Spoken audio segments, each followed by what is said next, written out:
but I particularly love our craft ranges. So today I'm just going to talk about some of the products from Plaid.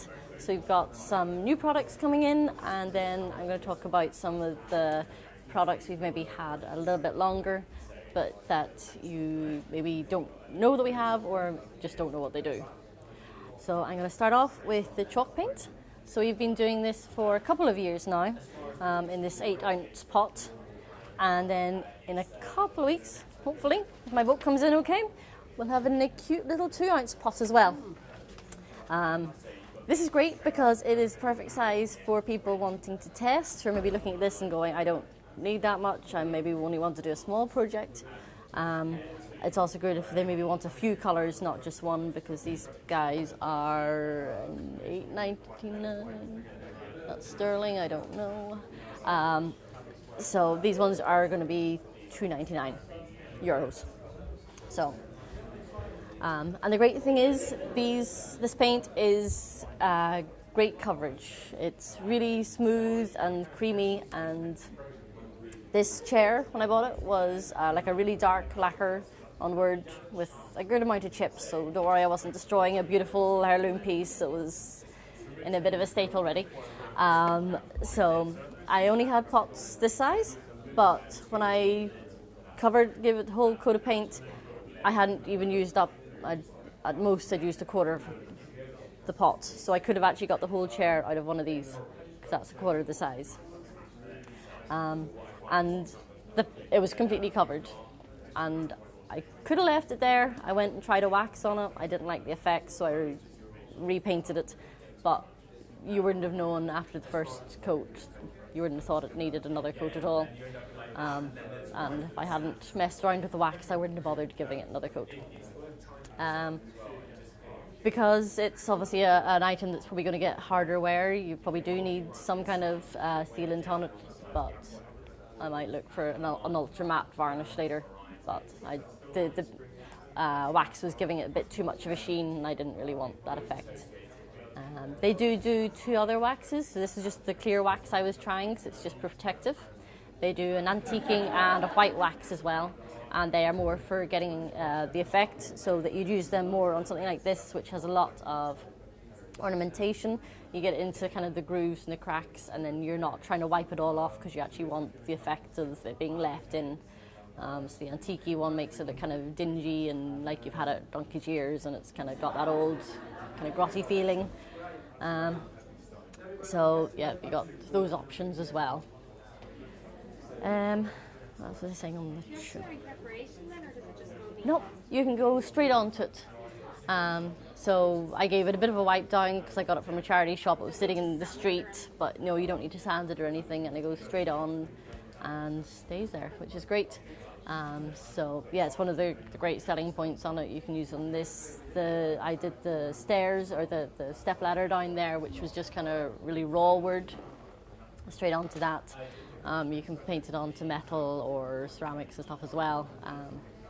If I think it was a really shiny surface and it was likely to get knocked, it could get chipped in time, but then you'd want to maybe think about sealing it somehow. But otherwise, yeah, you can go straight onto it, and it's not like other paints which kind of pull off a shiny surface. It covered it really nicely. What about drying time? Really quick. So by the time I'd got to the end of the chair, where I'd started was dry, yeah. So it's grand. If you do miss a bit, you can go straight back, touch it up without worrying about your pulling paint or anything like that. And then you can also cover fabrics with it as well. So this is obviously the fabric cushion. So it started off with this really bright stripe that you can see. So it's really strong colour. It wasn't anything wishy-washy.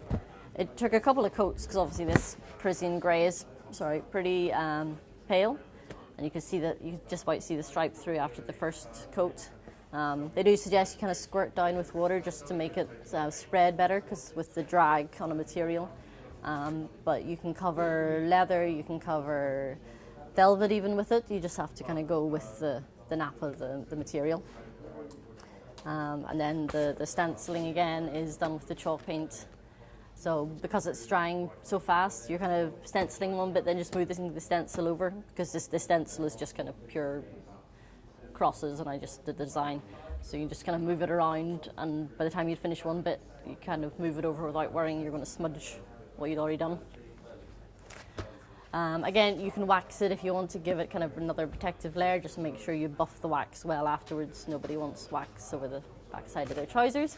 It should wear pretty well, but I'm kind of feeling if it wears in a few years' time, I'll just give it another coat of a different colour and have a different chair. And because you're not upholstering it, you don't have to worry about the cost or the time that's going to take. It's kind of nice. It's like, if I mess it up, it's grand. I'll do a different colour. If I don't like it, it's one of the great things about it. You can change it really easily. So yeah, and I don't know if I said about that. Yeah, if you want to get the more distressed look, give it one coat of a colour, let it dry, paint another one over the top, and then just sand. And then if you're sanding this paint, it's great. It kind of sands to a real fine powder, which means you're not kind of getting chips off your paint, which you would with some, and it's just much easier to clean up and just really have good control over how much of the paint you're removing again. Because having done it, you don't want to then overdo it and then have to repaint and start from scratch, because that just wastes a lot of time. Grand. So any questions on the chalk paint? Having a quick fly through. Okay, on that lovely boat I've got coming, we also have some great new ranges of stencils. So these are some of the ones I really like. These are a new lettering range, so there's 4 different variations on these. And each one, stand up. So you get 2 for the letters, so you do kind of one layer, and then once that's dry, you can just layer it up with the other layer, kind of just make sure you're lining up the lines that you've already painted and get the full effect. So that's great for people for home projects, but it's also great for if you've got like local cafes and things that all have like chalkboards now. Use it with the nice setting marker, the chalk markers, and you can change your menu but have it looking really fancy without worrying. Sorry? Are they the largest stencils? They're the biggest ones that, these guys do. So you get the 2 of them, and then you get like a second or a third one with like little flourishes and extra bits. So there's a couple more variations up on the wall there if you want to have a look. We are also doing, there's some 3-pack ones again with kind of layering stencils, different designs. That's all kind of happy home. I know Ruth has some samples done of them, so if you haven't been to her yet, when you get to her, look out for some more stenciled pieces. We've got some medium-sized one, I might take that out there, of kind of more trend pictures. So that one's kind of like flamingos and pineapples and things seem to be everywhere at the minute. They're on clothing, they're all over Pinterest, they're just everywhere. So these are nice, easy, simple stencils for people to just kind of get onto that. And then our favourite, the little fairy door ones. They are really cute and really tie in with all the fairy door stuff at the minute. You get 3 little stencils in each pack. That one's got like your little door windows. So if you want to pass those around so people can have a look. It's great. Just take them down with masking tape, they're not self-adhesive. No, they're not self-adhesive, so you do need to just tape them down while you're working on them. And then you can move them around, but they're very cute. And there, they seem to be going well. So again, we should have them all in about 2 weeks, I would hope. Fingers crossed, my boat's got this far so far. Okay. So if you were here last year, we did a session on the Mod Podge image transfer. So this year I thought I'd look at the dishwasher proof, which does what it says on the pot. If you do your project with this, you can put it in the dishwasher and it'll stay. So it's top shelf, washable, and it takes about 28 days to cure. So if you're doing it for like a party or something, just be aware that don't do it the day before and hope that it's all okay, because it might come off. So we got things like this. This is just the dishwasher proof. Paint it on, sprinkle the glitter over it, let it dry. Same again, if you just do one coat, it's a bit too patchy with the glitter. And then once it's dry, give another couple of coats just to seal it, because you don't want people getting glitter all over their fingers at your party. And that's it done. And it can go in the dishwasher. Yeah, so it'll need a few weeks because I only did it yesterday. But yeah, after that it should be grand in the top shelf of your dishwasher, or if I'm just washing the basin, whatever, it should be grand. And obviously you can customize it. If you use the stencil, you could just do that. You could do initials or whatever. So really nice for presents or hen parties or that kind of thing. Then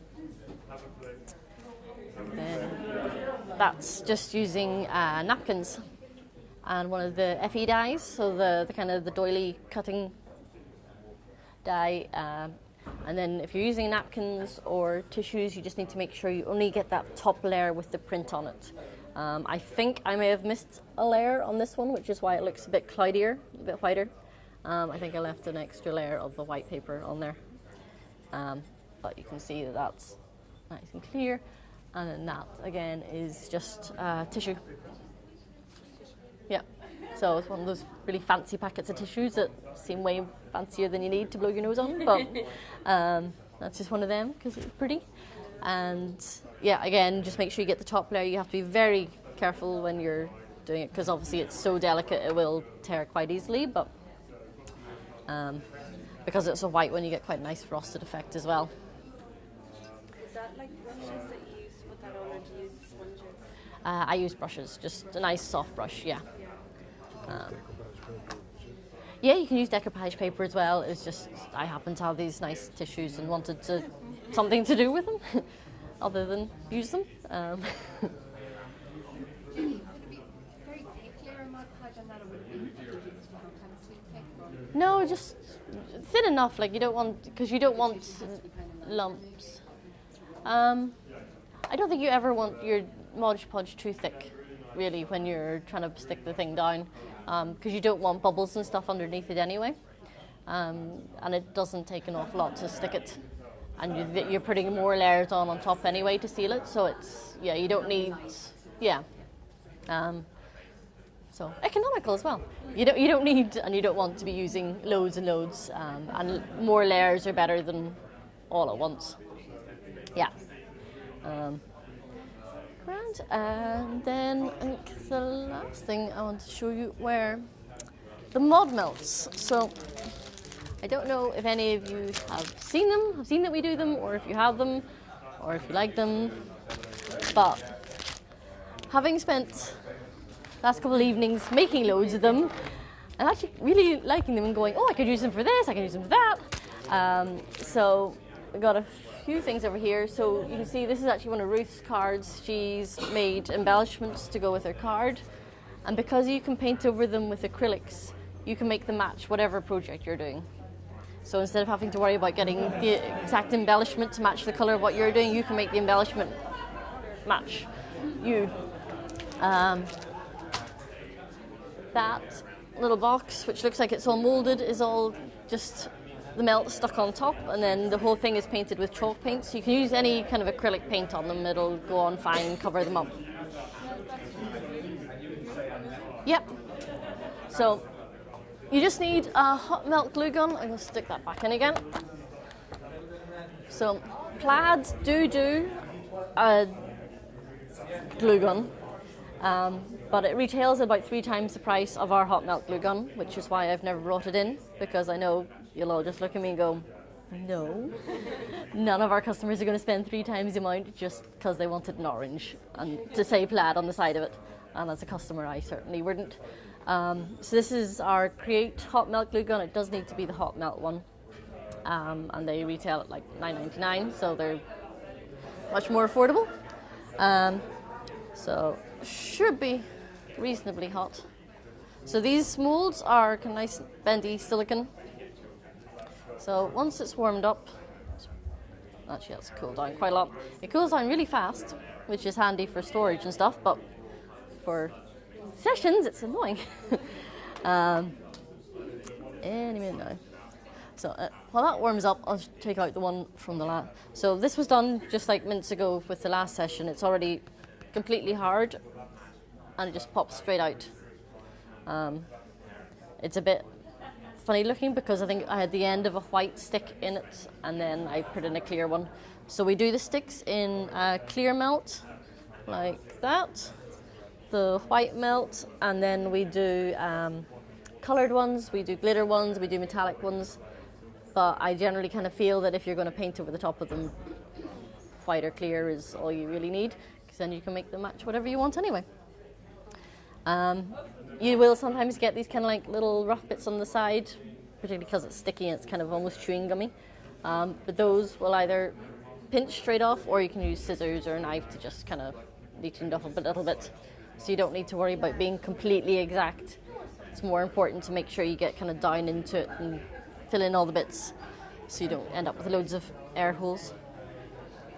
So, as I said, it can be kind of stringy. So hopefully it's warm enough now. Yeah, that's better. Maybe still slightly cool. It's a bit slow coming out. So just kind of squeeze it straight out. Kind of like an ordinary glue gun word, but I think with these, if you leave them long enough, they will get that little bit more liquidy, so they'll get properly into the detail of your mould, because you don't want a load of air bubbles and stuff in it. So that kind of squeezes straight in and will dry very quickly. But if while it's still wet like that, you can put in like earring backs, you can put in there's rings, clips, all kinds of things there. So they're great for like if you want to do kind of classes with maybe teenagers or anything like that. And if you're worried about them burning themselves, we have finger caps, which using glue guns myself at home, those are good. These are a good idea. You can end up with a lot of sore fingers. Yeah, if you want to take any little shapes to remind you later that you want these, go ahead. Okay. Thank you. Okay.